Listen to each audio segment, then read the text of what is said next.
समझा जाता है, उनकी शक्तियां जागृत करते हैं।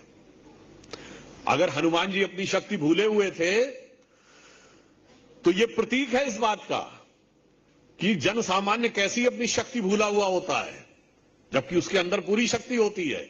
और वो शक्ति जब जागृत होती है, सबको संगठित करके, सबको समाज में उचित सम्मान देकर, तब वो उस समय की सबसे बड़ी शक्ति अर्थात रावण को परास्त करते हैं, तो धर्म की स्थापना होती है।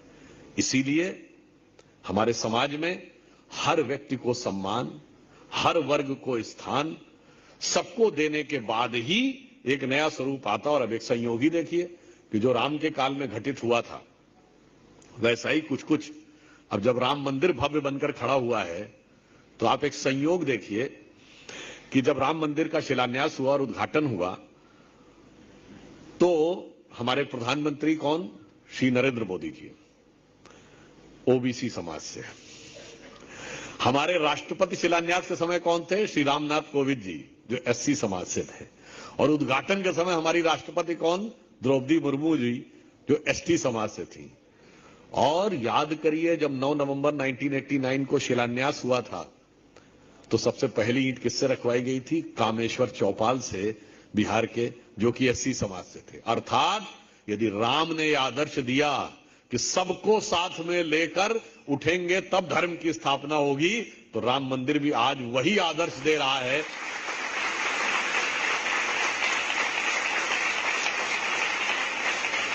ये हमारा इतिहास सिखाता है। और बाकी इतिहास मैंने आपको कई बार भी बताया, जो लोग इतिहास की परंपराओं से लड़ने का विचार रखते हैं, तो उन्हें याद रखना चाहिए कि इस देश में, ये बात मैं पुनः रिपीट कर रहा हूं, इस देश में 2 परंपराएं हैं। जब श्री राम जन्मभूमि और बाबरी मस्जिद एक्शन कमेटी के बीच में संघर्ष चल रहा था, तो राम की परंपरा क्या है कि पिता के एक वचन के लिए राजपाट छोड़ दिया। दूसरे भाई ने क्या कहा कि हम जाएंगे, लक्ष्मण जी ने कहा राम के साथ। जिसको सत्ता मिली वो भरत कह रहा मैं शासन नहीं करूंगा, तो खड़ा होकर शासन करूंगा। आप कल्पना करिए कि जो लोग इसे कल्पना भी कहते हो, क्योंकि उनके लिए मुश्किल है इस असली यथार्थ को समझ पाना, उनसे पूछो भाई मैं चुनौती देता हूं, तुम्हारे ऐसी कल्पना हुई हो तो बता दो। तुम्हारी सोच के बाहर थी। जिसे अंग्रेजी में कहते थे ना, हम लोग अपने इंजीनियरिंग की भाषा में कहते थे, जब कोई चीज समझ में ना आए, कहते भैया ये ओएसटी हो गया। What is OST? Overhead transmission, ऊपर से गुजर गया। या हम लोग, जैसे यहां भी आप लोग देखते होंगे, तो यूपी की तरफ पान वान की दुकान पे खड़े होके जब कोई ये कहे कि बात बड़ी कॉम्प्लिकेटेड थी, तो पान चबाते हुए कहते भैया ये तुम्हारी नॉलेज के बाहर है। नॉलेज नहीं, वो नॉलेज के बाहर है।